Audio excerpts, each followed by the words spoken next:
And Ivan, why did you come to Blue Dog Ranch today? Well, we heard amazing things, and we're basically looking to get rid of him pulling on the leash like crazy, and maybe kind of like listen to me a little more, sit, well, see he doesn't care. So yeah, and then socialize a little bit with other dogs and kind of like, yeah, be more controllable, let's say that.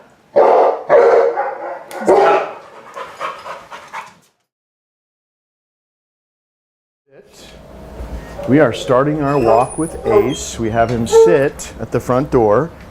See how he's waiting? You can see that, right? I step out, he waits till I come back next to him. I say, okay, and he may try to pull you through the threshold. He's much better here because we do this every day here, but see how he'll stop, the leash is loose. Okay, that's because for a while I had to actually stop there and do these little taps, and he got used to the fact that we were always going to go really slow through the threshold. So if you're by yourself, of course, you have to do a little left turn to close the door. Always turn into him, because as you can see, when you turn into him, it keeps the leash loose. You turn this way, you're going to be pulling on him, dragging him, or at least having, at the very least, having tension on the leash, and that'll create stress in him and he'll start pulling again. We never want that to start happening again. Once we're outside, it's sit, and then we're going to walk through our little yard, and there's a couple of gates there that we're going to go through, and I'll show you how to start the walk out on the street. Sit.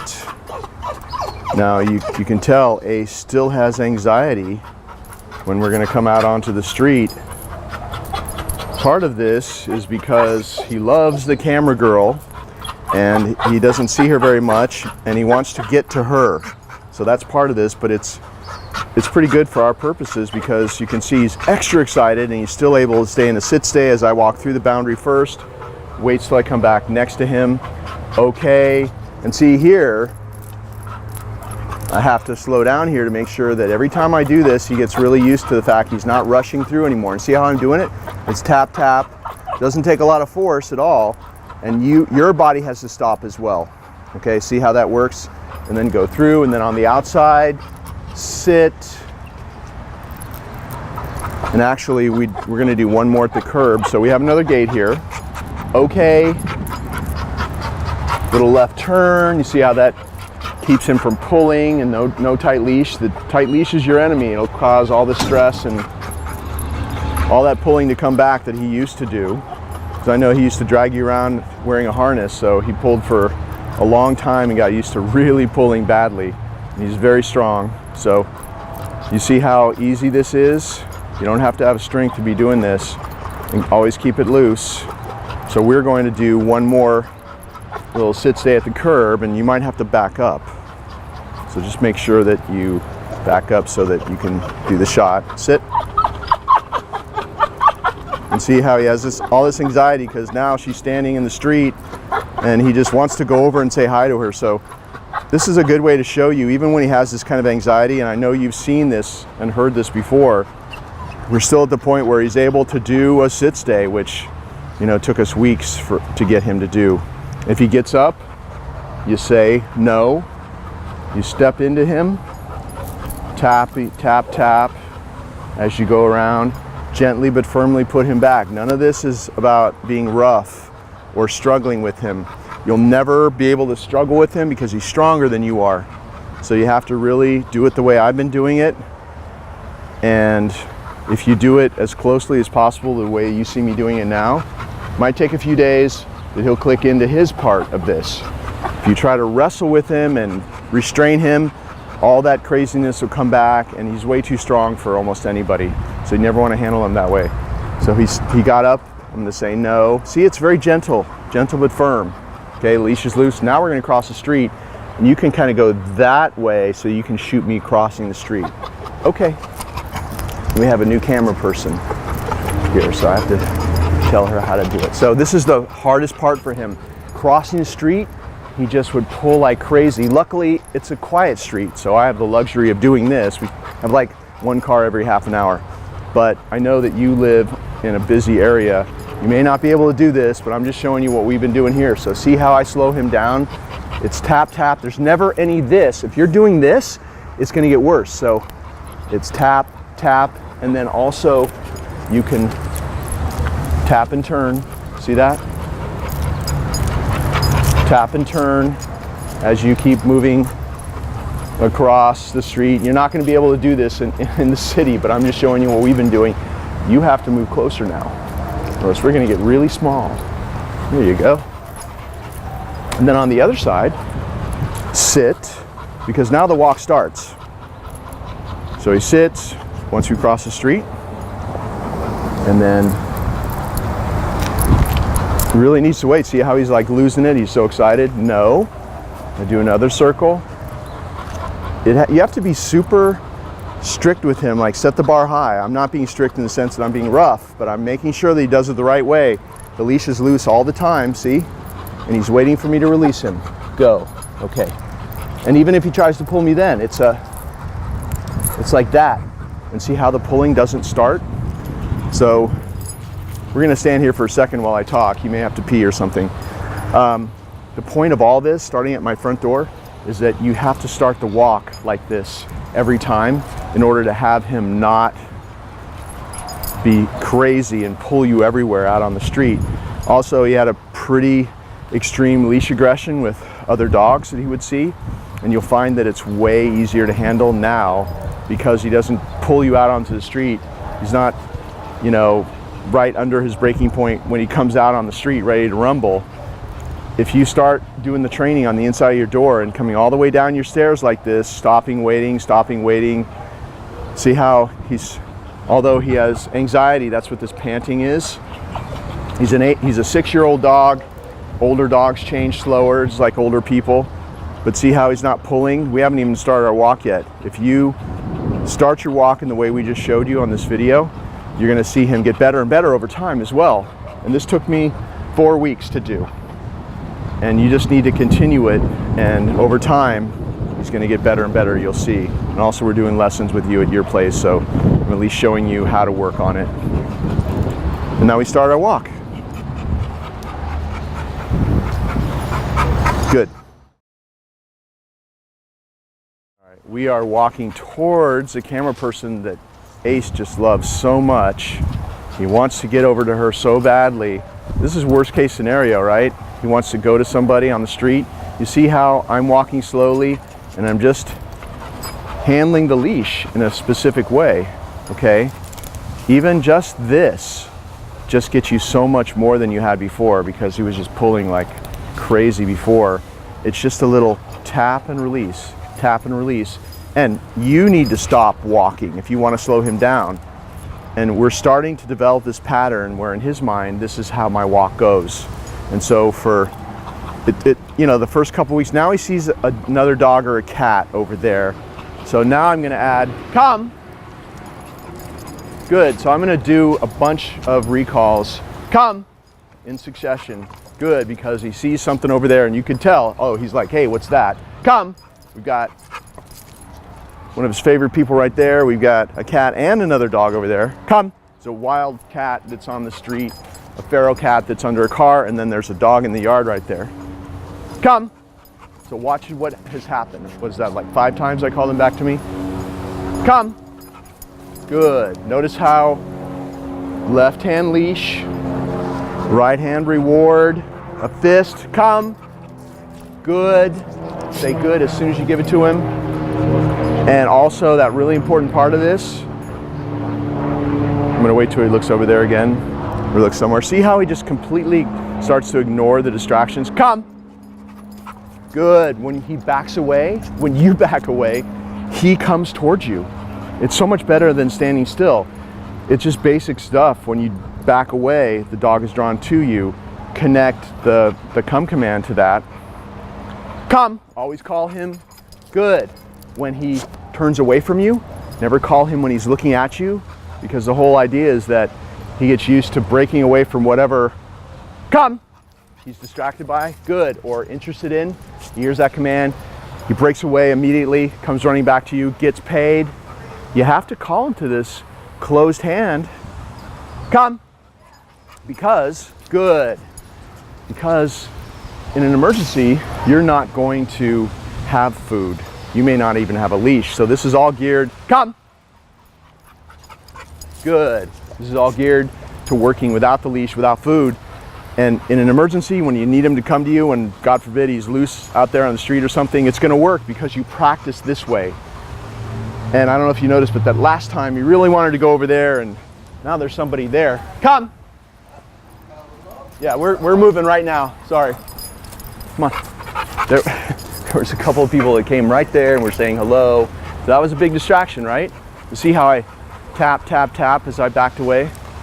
And we have to move because we're in front of their place now. So let's continue. Can you back away while we keep shooting? But you see this whole exercise, I think I must have called him to come to me like 10, 12, 14 times just now. And all of that in the space of 3 or 4 minutes. It really makes a huge difference. And you see me doing the new leash handling the whole time, the tap and release, tap and release. Don't start doing it when he's way at the end of the leash. It's too late. Before he even starts to pull. And then come, adding your recall in there, good, which draws him back to you. Pay him, you're paying him literally. Food is like money for dogs. Using a high value reward, in this case I'm using the Natural Balance sausage that he loves. And see how he wants to go over there because he wants to pee and sniff over there. And you see how doing a couple of taps stops him? He really wants to go over there, but if you just do that, that means that you can't keep walking though. You have to stand there and manage the leash in that way. But this is just after a few weeks of doing this, and he's one of the worst pulling dogs that I've had in a while. And you see how much difference can be done in just a few weeks. Just think if you keep doing this in 3 months, I mean, if he was here for 3 months, it'd be 10 times better than this because you get used to the fact that this is the way it always goes. So you come through that gate or through that front door, he's anticipating it always goes this way, so he just starts doing it your way and you don't have to hardly do any of this stuff anymore. But you have to be really on it for a while to establish this new pattern. I'm gonna let him go over and sniff and pee or whatever he wants to do there. He really wants the camera girl, that's what he really wants. So one last, come! See how that works so well? Good. Your left hand will grab the leash. Because then you have him, then he can't just go back and run back, get the treat and run back. And you can always do this. One last thing before we finish this shot. Come. Good. Left hand leash, you grab that as he comes to you. Right hand reward, he gets that, you say good. And then you can always add stepping into him. See how my body steps into him? Sit. And only do this when you don't have something walking. Don't do it when somebody's walking towards you or some dog's walking towards you. Out on the street, pick a place that's fairly open and nobody's coming towards you because he's not ready to do a calm sit stay as a dog walks past him or something yet. He barely just is able to do a sit stay just 10 days ago. Go. So you call him to come. You saw what I just did, step into him, do a sit stay. And now there's probably going to be a dog. Usually people are dropping off dogs. So watch what happens. The dog's gonna come out, see him? Oh, it's a white fluffy dog. See what he did? Come! Don't wait for him to get crazy and start pulling. Good. As soon as you know he sees that dog, look at that. See how? Come! Tap, tap, tap, because that was a big one, right? Good. That's a big distraction just coming at him all of a sudden. Big white fluffy dog. But see how I really had to tap him a few times. The tap on the leash is just like a hello, hey, I just called you. It's not causing pain. He's not yelping. We have a tiny prong collar, smallest collar made. Come. Good. All I did, and I'm tapping, tapping, tapping. This tiny prong collar, it closes all the way around his neck. It's an even pressure. It's like power steering on your dog. It's not there to cause pain. It's about being able to handle him easier. Any other collar is all right there. Anything that goes around his nose, pulls him away, it's not going to work well. So that's why we use that, and you see the results. And this, if you do it this way every day, practice and do your best, you'll get much better at doing it my way, and you'll see he'll keep changing. But remember, he's a 6-year-old dog. He's been doing this since he was rescued in Russia, on the streets in Russia. You got him when he was 3, and it's going to take more than a month for him to be just a, easy-going dog out on the street. But if it can happen, this much can happen in just a month, just think how good he'll be if you keep doing it.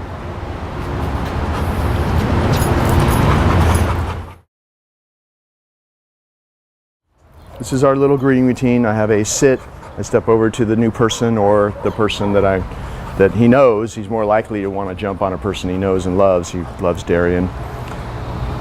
Treat, come back, he waits. See how he's just going to jump the gun? You have to make sure that that anticipation doesn't kick in, and he really waits until you, with your right hand, he's on your left.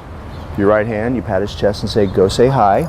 He takes the treat, he gets petted maybe a little bit. Come! You call him back to come to you. Good. It's the same way as anywhere else. Left hand leash, right hand reward. The left hand grabs the leash when he comes to you so that you can control him. You can even do a little circle like this. Sit, do the sit at the end of it.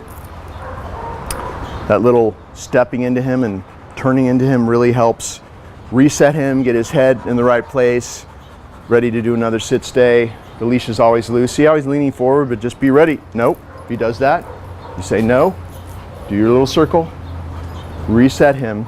So the first one I was sitting a little bit too close, so you see I backed up a little bit. Step over, I already gave him the treat. He's waiting, my right hand, he's on my left. Make sure, see how I just tapped him to stop him from going? Go. Darian's petting him, keeping the treat down there. There's no reason for Ace to jump. Come! If he starts to jump, see how that works? Good. You have to be careful because when he first came here, if you got down close like that, he'd jump up and bang you in the face, give you an uppercut. So still be careful of that. Sit. And you saw he sort of half-heartedly tried to do it with Darian, but the come command is solid now. Nope. So you call him away from any situation where he's getting out of control. That's your system now that you have. And if you're doing this with him, you can still even add in, nope, a little sit stay. See how he started to stray away? This is really hard for him, but I want to show you what I've been doing. I'll even add in a little sit stay. Once he starts doing well, starts being calmer in a greeting routine. Nope.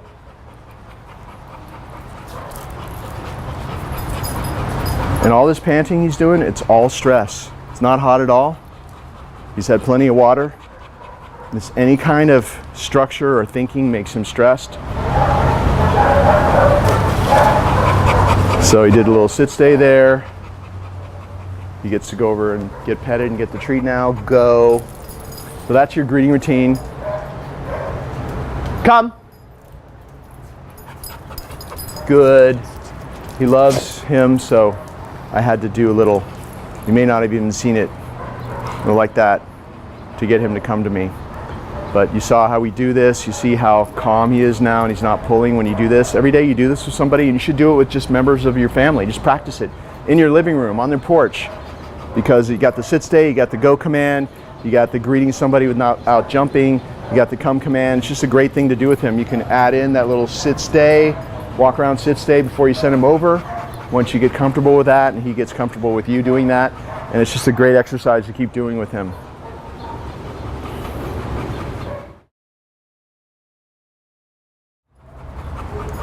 Sit, eye contact, straight down, good. He's looking at me as he gets the reward. You saw how that was? And I only said it once. You never repeat it.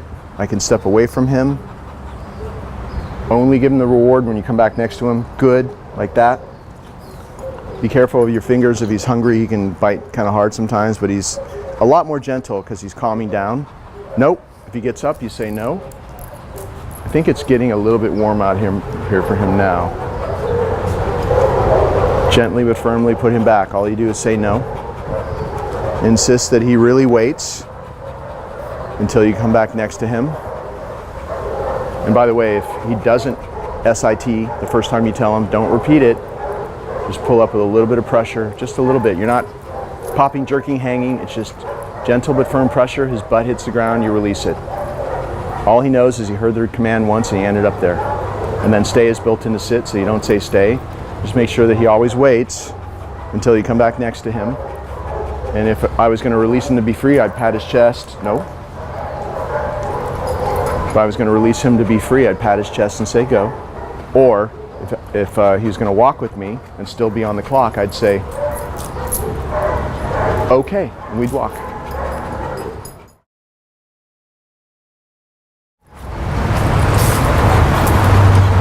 Down.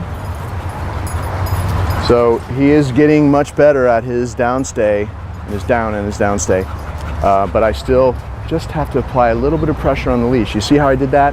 I didn't say the command and then have him ignore it and force him down. Everything happens at once. Down, just like that. And barely have to put any pressure on the leash at all now. And he's probably just a few days away from not even having to touch the leash or even do the left foot thing at all. But see how he'll stay there. If he gets up, you say no. Stand on that leash, put him back. Don't let him get up until he does it properly. See how I'm going to reward him? With my right hand, left hand leash, right hand. No. Make sure he's looking up at you like that. Good. Don't let him touch your hand, and practice with him. Actually, try to make that space longer when he waits. No. Nope. No. Nope.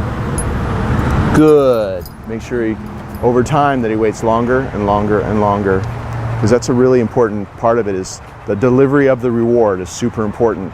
That he's not reactive. He's not grabbing your hand, grabbing the food like he was for so long. You've gotten to a point where you just work on this, he's going to take longer to go back down and get it. He's a very unique dog. Most dogs don't do it that way, but we have to deal with the way he is and get the most results possible, adjusting everything to his personality and all his little quirks. But he's got this downstay. It's really good. Much better than it used to be, which was non-existent. So he's waiting till I come back next to him. Okay. And then sit.